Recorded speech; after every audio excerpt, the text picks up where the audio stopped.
Hello, everyone, and welcome.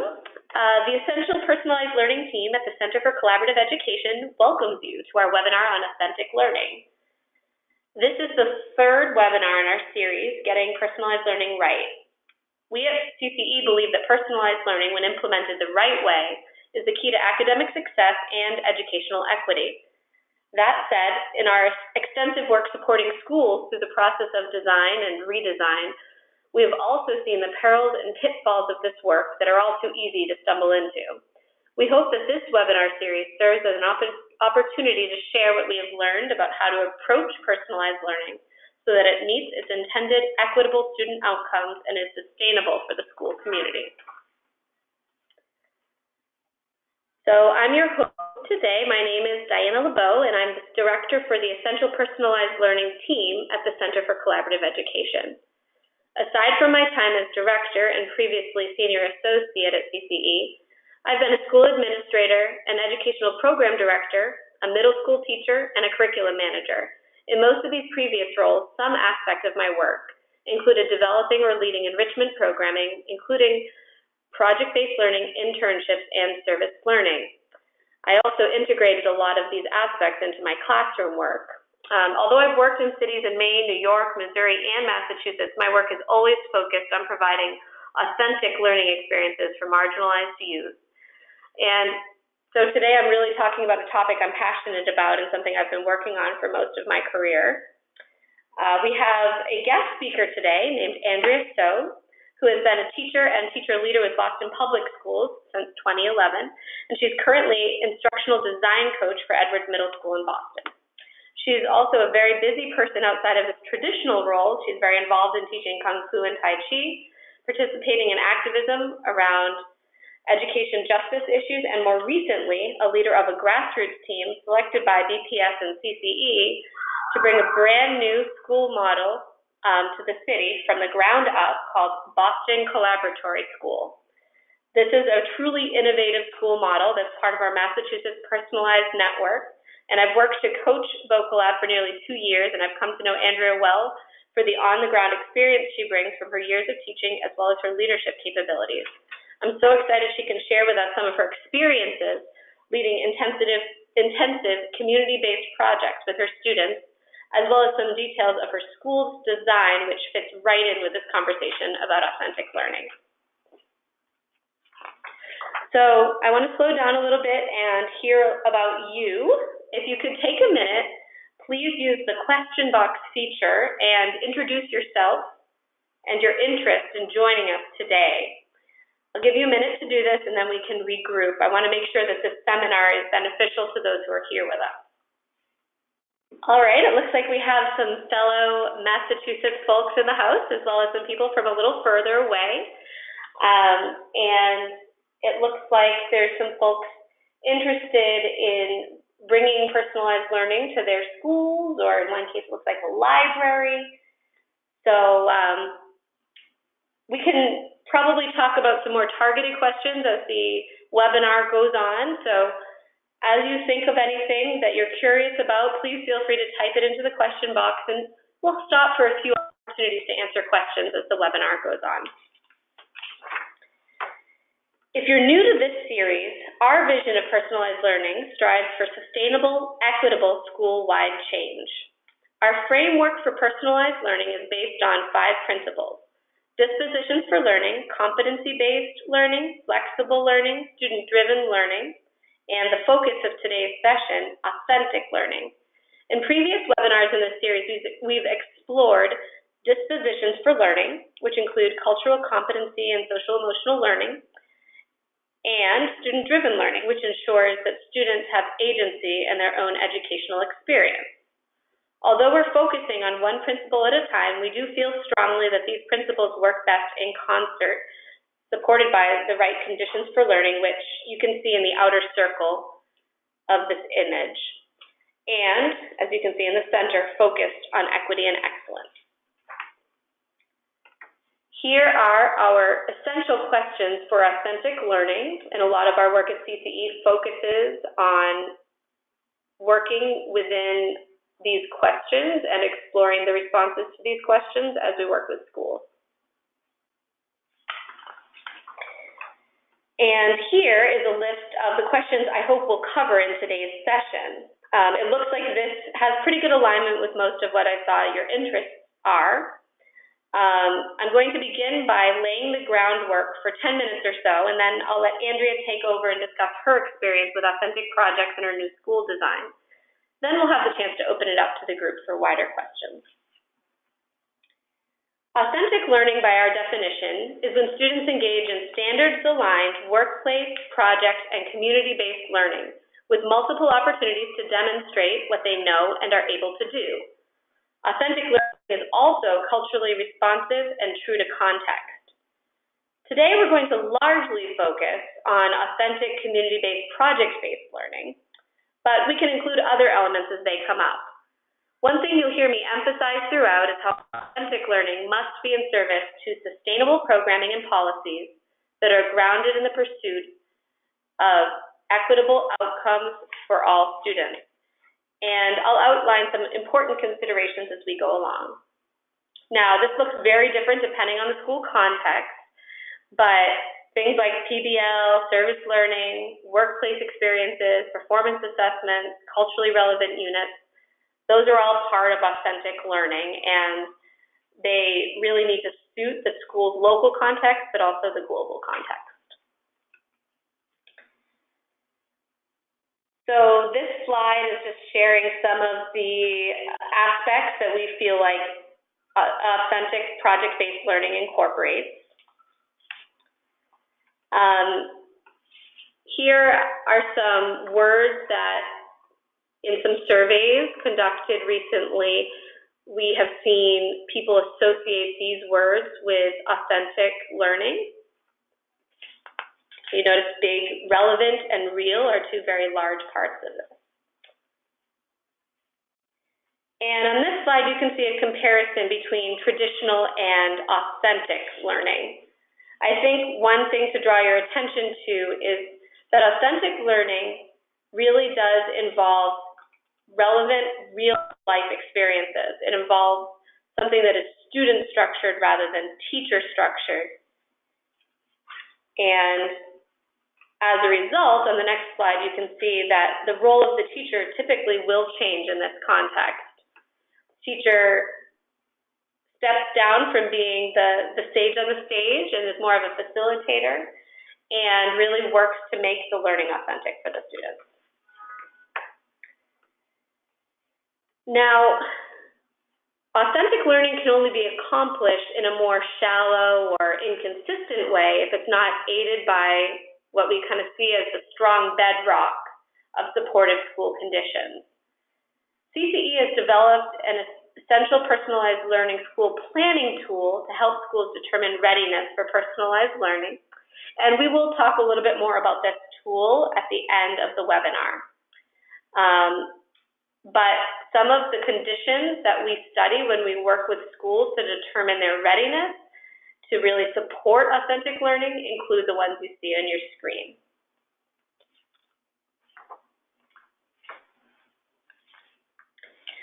Now, we believe strongly that authentic learning, or really any kind of strong personalized learning, has to keep equity at the center.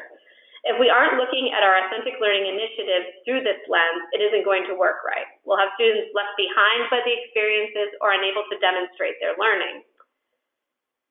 This phrasing you see on this slide, multiple means, comes from UDL, the Universal Design for Learning, which basically is a fundamental way to personalize, provide a variety of opportunities for information intake, for grappling with a topic, and ultimately for demonstrating learning.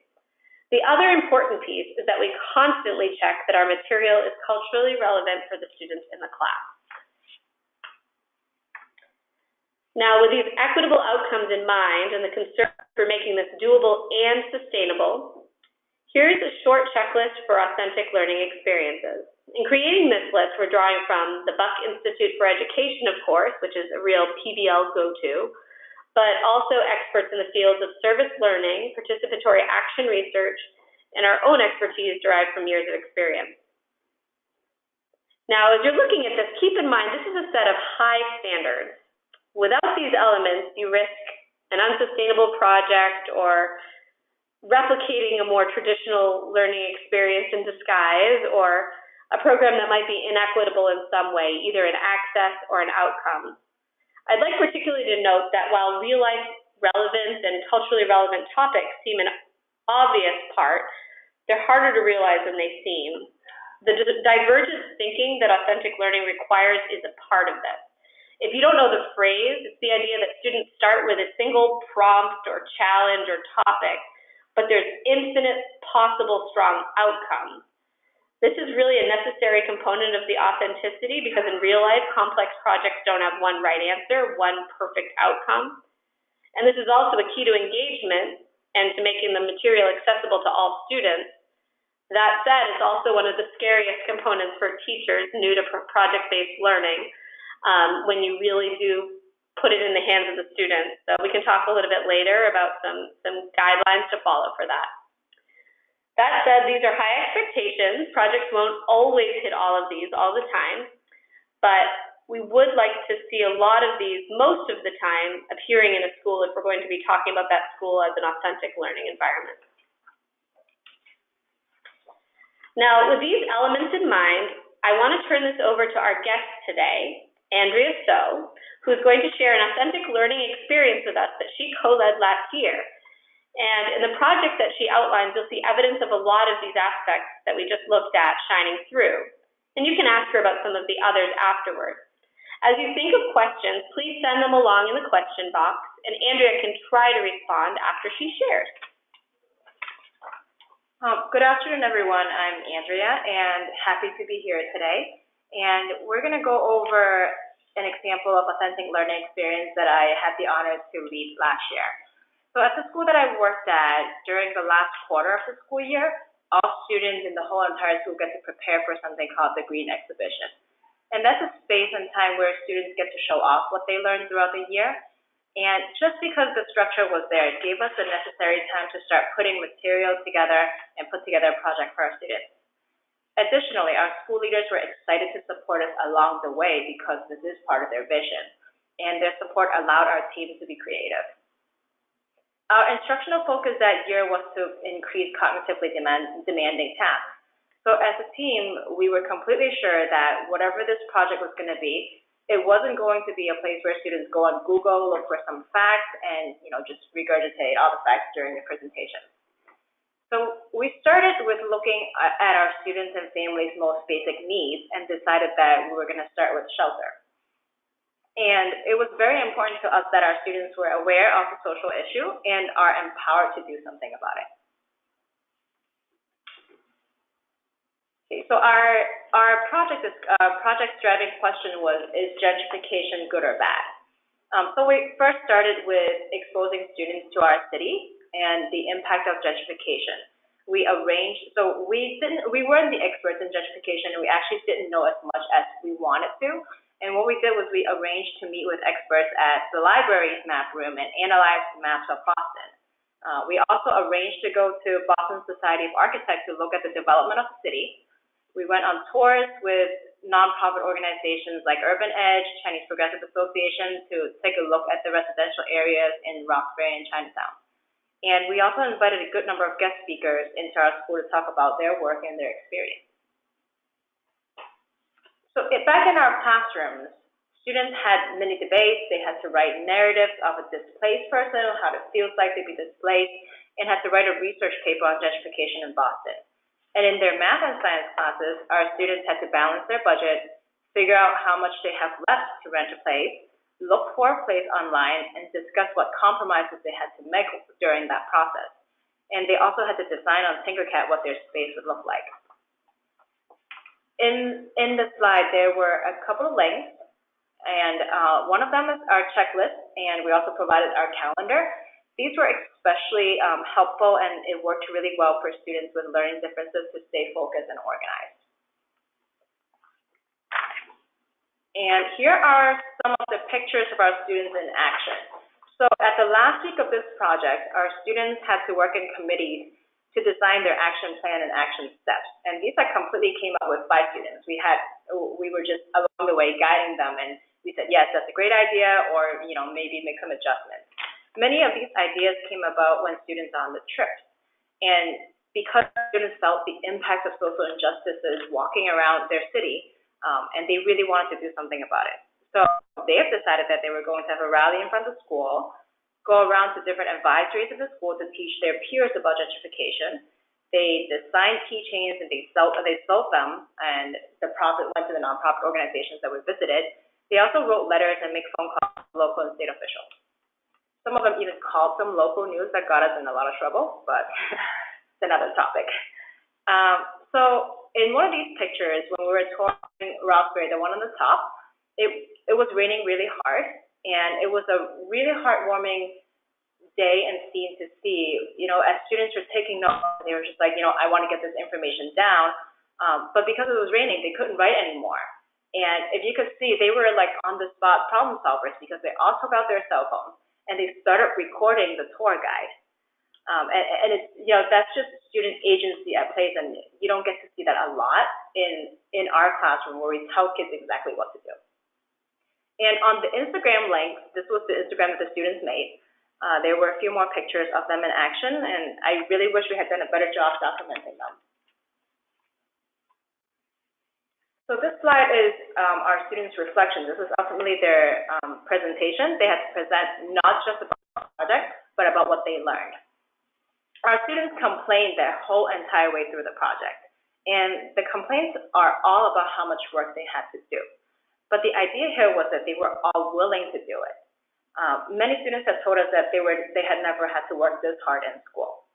And so when the students reflect on what they learned and how they did, many of them talked and focused about how they collaborated with each other, and many of them were also very honest about how they were not good team members and how they could have done better. So the most awesome thing about this project, from my perspective personally, was that we as adults learned so much, probably more than our students.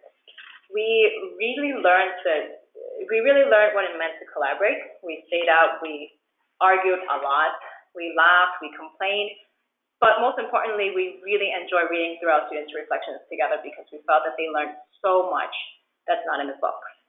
We admitted to each other our vulnerabilities and our weaknesses because we needed each other to make up for them.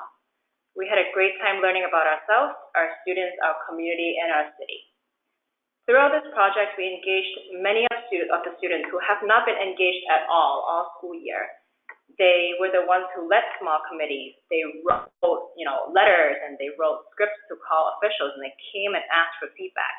They became problem solvers that we had envisioned them to be because they were given the opportunity to solve a problem that mattered to them. So before you keep going, I have a couple questions coming at us, and I wanted to ask you about this project before you start talking about your school. What age or grade were these students that you were working with? These were 8th graders. 8th graders, okay. Wow, and so I know a lot of teachers encounter a lot of logistical issues when they're talking about community-based projects. Can you talk about any of those that you encountered in terms of, 13-year-old students and what it was to get them to get out into the community? We were really fortunate to be at a school and with school leaders who were completely supportive. We had up to 4 field trips a week, and our school leaders and our nurse was extremely accommodating, and they just let us go and do whatever we need to do to get the learning, and they trusted us with all these kids.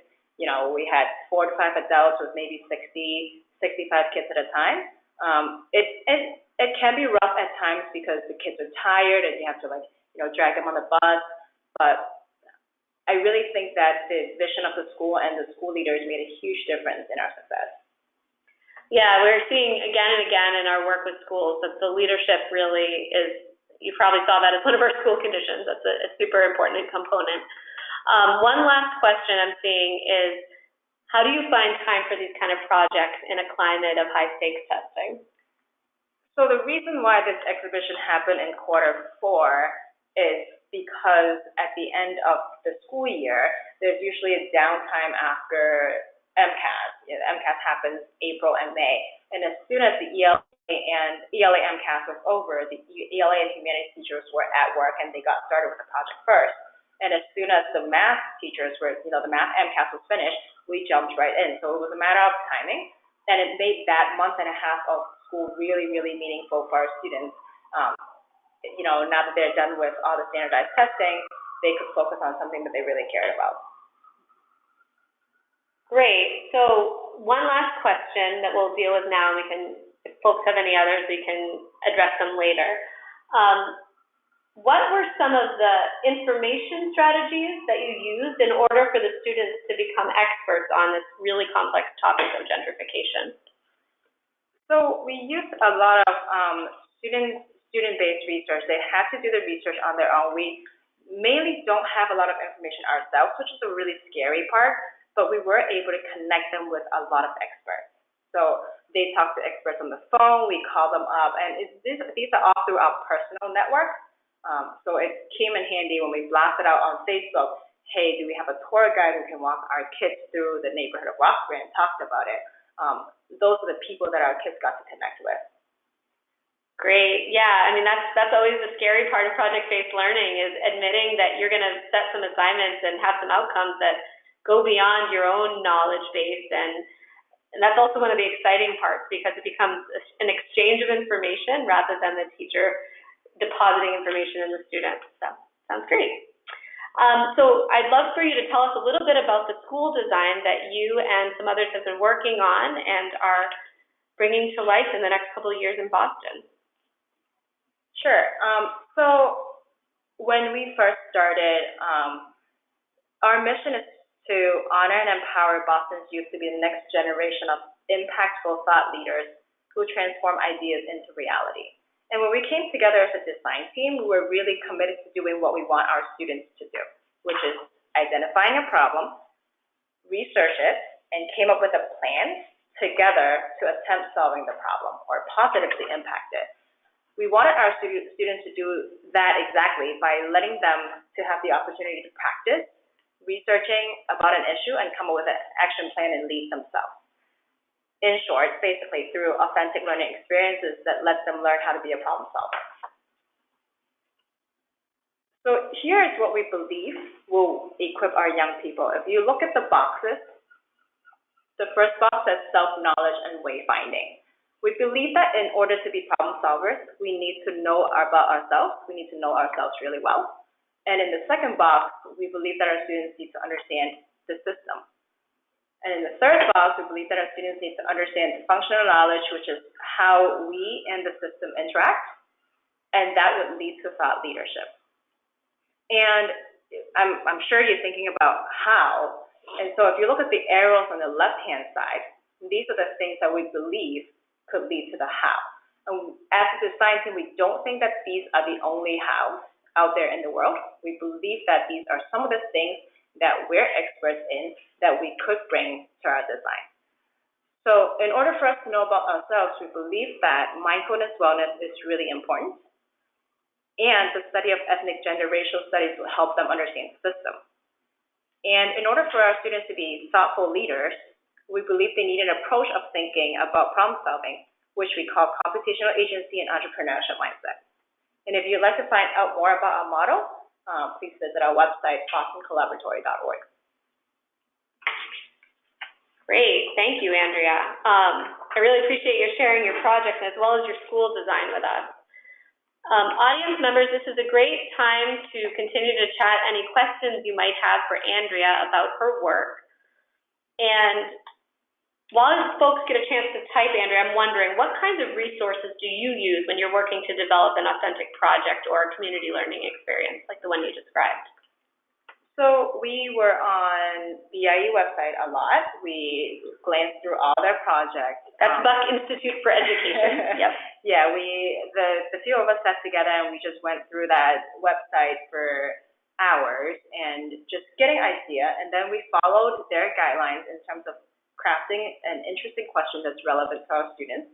And we walked around to the whole entire school because we had a day, again, we had the structure. Our professional development was really to develop a project. And so we walked around to other grade teams and say, hey, what do you think of this idea? And people had input, and we took down lots and lots of feedback, and we came back together as a team. And so a lot of this resource really is the people in the room. Great.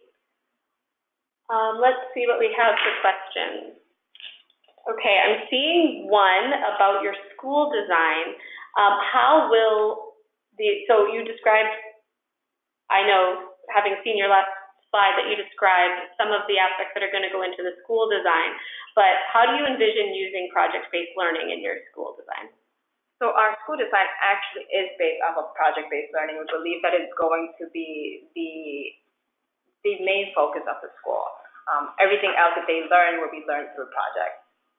Great.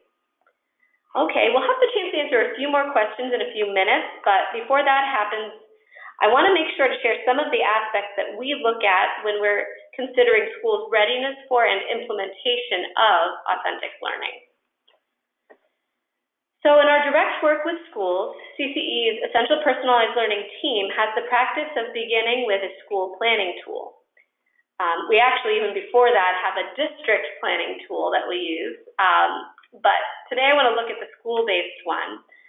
This rubric that we use serves as a self-evaluation, and if the school currently exists, it's a walk-through external evaluation of its conditions for learning, those 5 aspects we shared with you earlier. So we look at its readiness for and use of the 5 essential personalized learning principles and its attention to equity, as well as those conditions described. Pictured here, you see the authentic learning section of our school planning tool. Now, we don't have time to walk through our whole tool today, but I wanted to show you that such a tool exists and that we're very conscious that actual school-wide implementation of this and other personalized learning really does require an iterative process. Really trying something, seeing how it goes, trying again, constantly evaluating how you're moving in the direction of personalization. And I think it's important to see personalized learning as a verb, right, rather than a noun. You don't ever hit perfect personalized learning. You work to personalize the experience for students. And frequently, we really coach to help build the areas where a given school might not be scoring as high yet, and find professional development opportunities to help support growth in these areas. You can also see some codes here. We really work to tie these to some more widely known and accepted standards for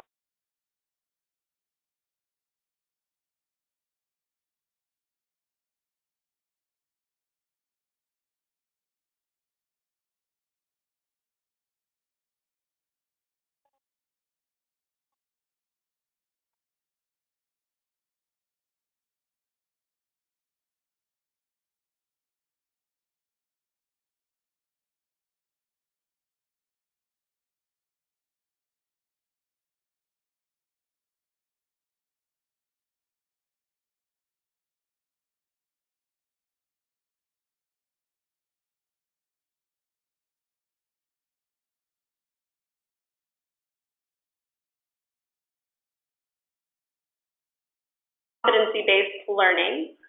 And that's a very complex topic, so we're going to bring in some experts who have been working with it directly and hands-on.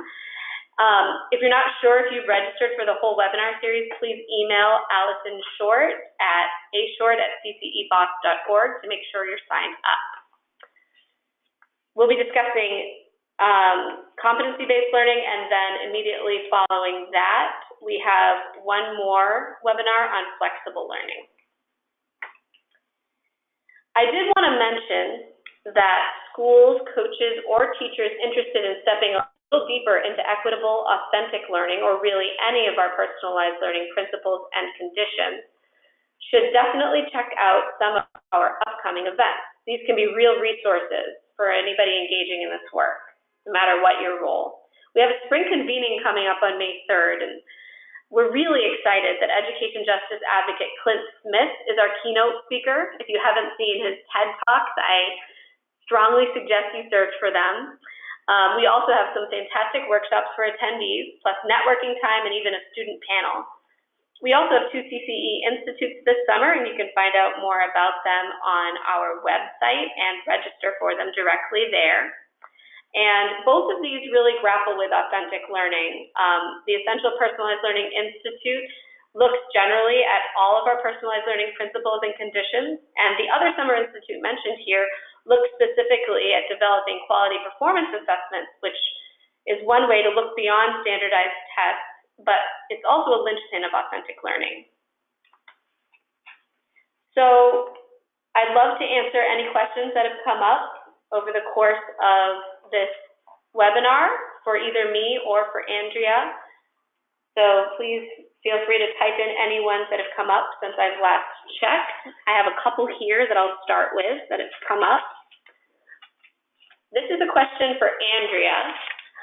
What examples of other culturally relevant PBL experiences have you seen or identified? So other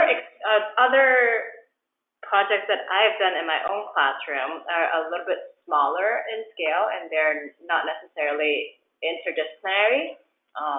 There was one that I did on a global crisis, and students had to research and figure out which global crisis they wanted to talk about and model exponential growth, SDK, in those instances. They had to write a research paper with their English teacher while doing a lot of math modeling in the math classroom.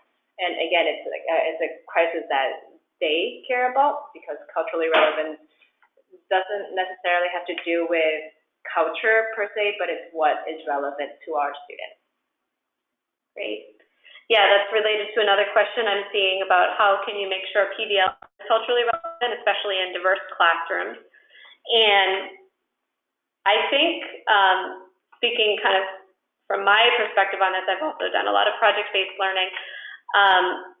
It starts with letting things be student-driven, and the students themselves are sometimes the best arbiters of whether something's relevant. So if you ask some very open questions and have wide challenges and topics to explore, but let kids decide how they want to approach them and what kinds of projects would be exciting for them, I think that can often be a way to make it culturally relevant. But I think from the perspective of, thinking about equity, a lot of it really starts with the teacher stepping off the stage and building relationships authentically with the kids, getting to know them and what matters to them, and being willing to have some open dialogue and tough conversations, and really get a feel for what the kids are excited about, worried about, interested in. And not only do some of the best projects come out of that, but I think that's a really important way to make sure you're always keeping tabs with ensuring that all the students have access to the topics you're covering and get excited and engaged. Another question came in, is one of the common performance assessments information literacy access?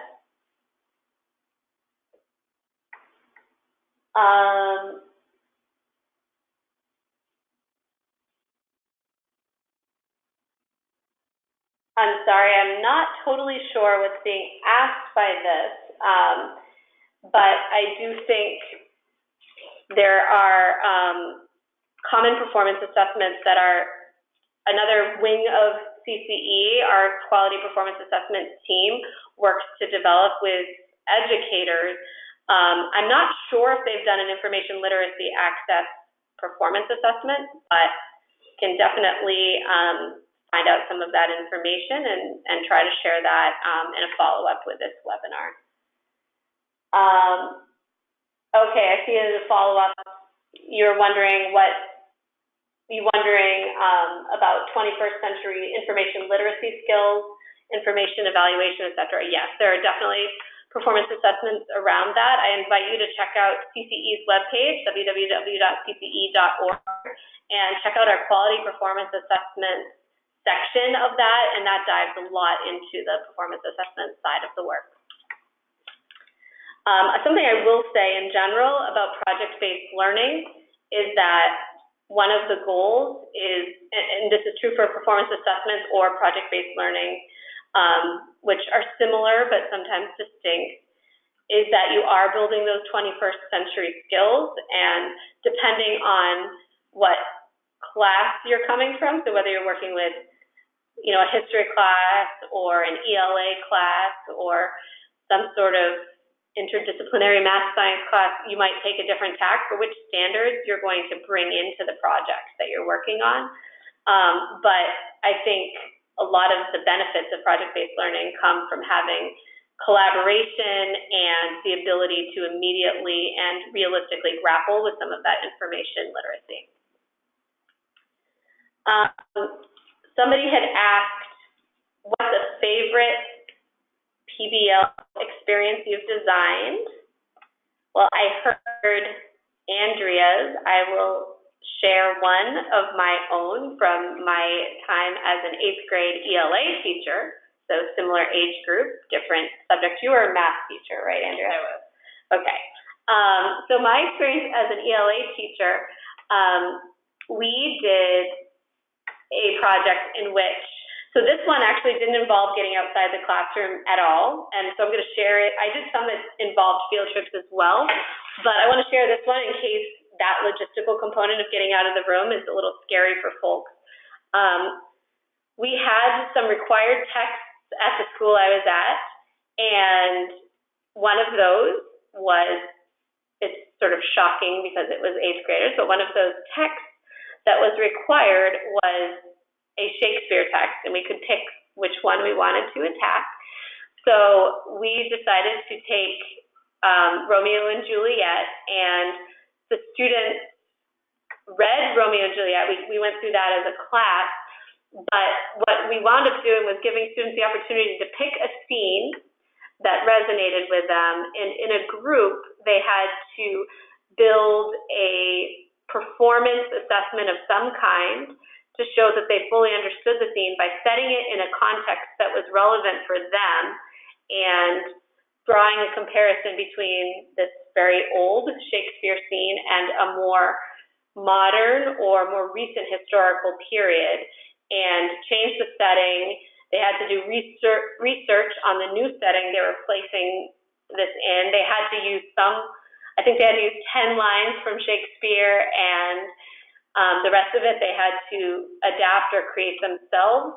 And they had to cover, I did this in tandem with the history department, they had to cover one of the historical periods that they wanted to research and find out more about from that perspective.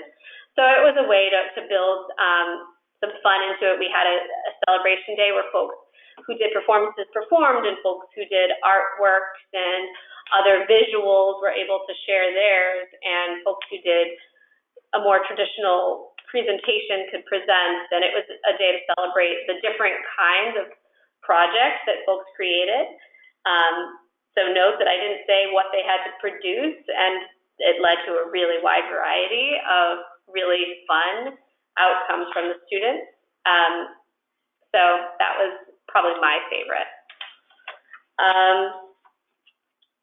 I'll give you this question, Andrea. What would you say is the first step an educator who has never done project-based learning should take to begin implementing project-based learning?